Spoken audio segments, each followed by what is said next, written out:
Communication is changing. Let me tell you, it was Taylor's birthday party. Taylor, your daughter. My daughter. How old? Turning 14 years old. Got a Tahoe full of girls. What, 6, 7 girls in there? Yes. I can picture. Mark is saying, oh my goodness, do you want earplugs to drive to the mall? Because it is just going to be all the way Most there. men would be wanting the earplugs. Yes. Got it. So I'm driving. It is dead silence. I kid you not. They all asleep? Dead silence. I said, what? So I'm looking in my mirror. What are you girls doing back there?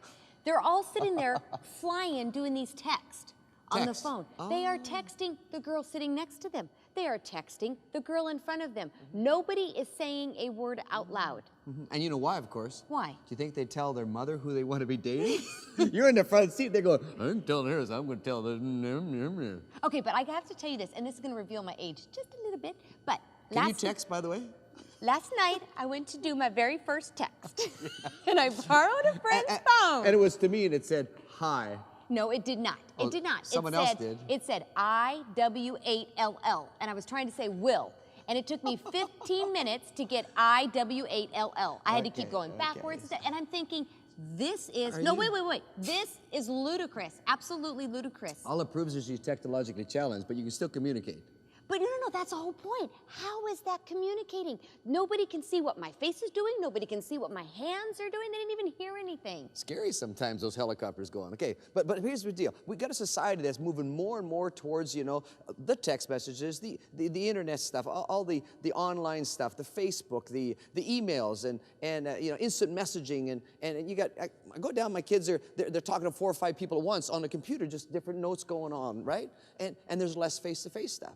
So communication's changing a lot, but it's also important to remember how hard it still is. Oh, yes it is. Why is it hard? Why is it hard? Because we are people, and we want it our way, and we want to hear things, we want to hear what we want to hear.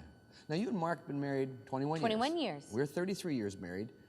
Communication's easy in your marriage? No. No. No. No, and it's not easy in mine, because I'm still in it, and I'm, okay, I mean, I might be trying to tell you how to communicate better, but I don't have this sucker figured out yet either. So stick with this, because we're going to help you in communication, the missing link. And you know, if you get the communication right, you got a fighting chance for a good marriage. Yeah, because it affects everything else in the relationship. That's right. Communication, the missing link. Marriage Uncensored. Stay with us.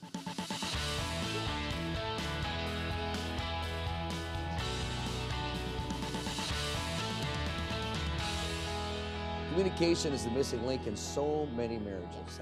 I see so many disintegrate because they don't take time to understand, they don't get it together. And we're thrilled to have back Dr. John Van Epp, who's the author of that amazing book, How to Avoid Marrying a Jerk, and this amazing curriculum he created on the Marital Links program. And we're going to get lots on that too, because I've heard him. He's awesome. Good to have you back, John. That's great to be So here. good. You know, and I was thinking about what you were saying about the texting, and Yeah. we definitely live in a day and age where everybody seems to be communicating in, especially younger, Yeah. you know, as you go Right. down in age. Yeah, But some in can't do marriage- it yet, you know. Yeah, except, but in marriage, it seems to be so missing. Yeah. And there's a difference in quality. I got to tell you about this client that I had one time.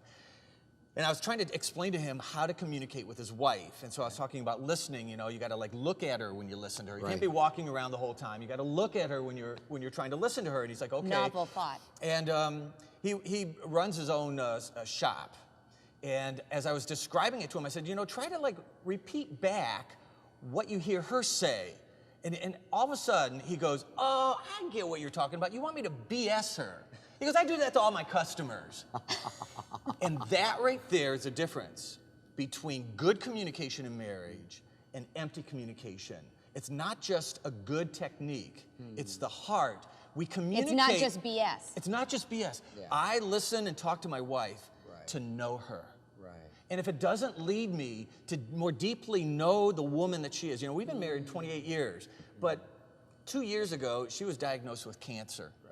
And over those 2 years, I saw a different woman, deeper qualities, things that were so, you know, vastly different than what I had ever seen before. Her resiliency, and I can't say enough about the wonder of marriage is that no matter how long you're married, you can keep knowing that partner deeper and deeper, and that's what the communication is really all about. But isn't it interesting that this new generation, they have no problem talking about themselves? Like when they're texting on the internet, I mean, everybody wants their own website, their own pictures. But when we get in relationship, when we're actually face to face with somebody, all of a sudden, we won't talk about what we honestly think and what we honestly feel. But you got to understand that there's a sense to which people go into relationships very selfishly. They go into it, what can I get out of it? And you got to know about me, you got to know me, you got to hear me, you got to understand me, right? And what you said, John, echoes the guilt in my own marriage, because I was the wordsmith. I was the guy who said, oh, okay, I heard what you said, and I kind of like a lawyer had it all figured out, but I wasn't getting to what she was trying to say. And I really began to understand that it was coming to the point that I was wanting to know what she was trying to say. I wanted to know her, not what I remembered her saying, but what was her heart trying to say? What a difference. Yeah. Strong marriages, the Marriage Links program, as you talked about, that curriculum, it really tries to empower couples to know how to keep a strong bond.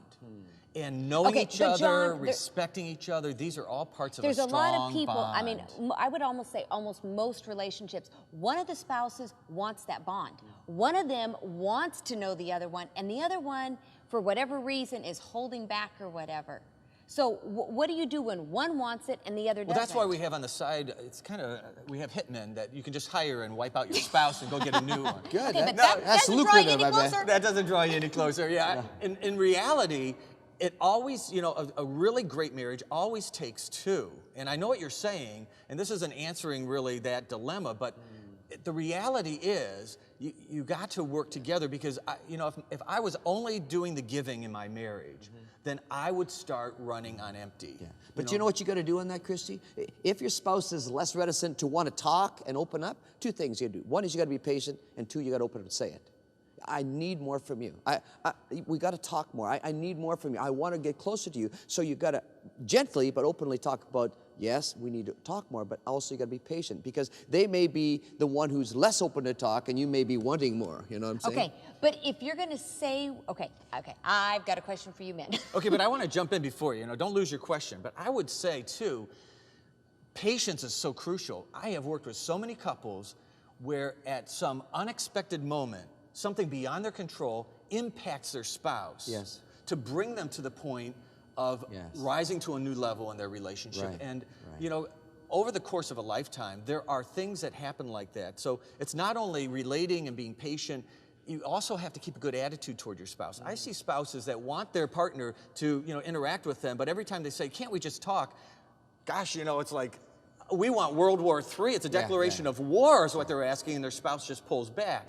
And you have to find ways of building up your spouse and letting them know that you deeply love them, appreciate them, and create an environment that is inviting for them to come into the relationship. Go with your question. Well, we'll come back to my question. I'm sorry. Because one of the best ways to create an environment is when you actually stop, look, and listen.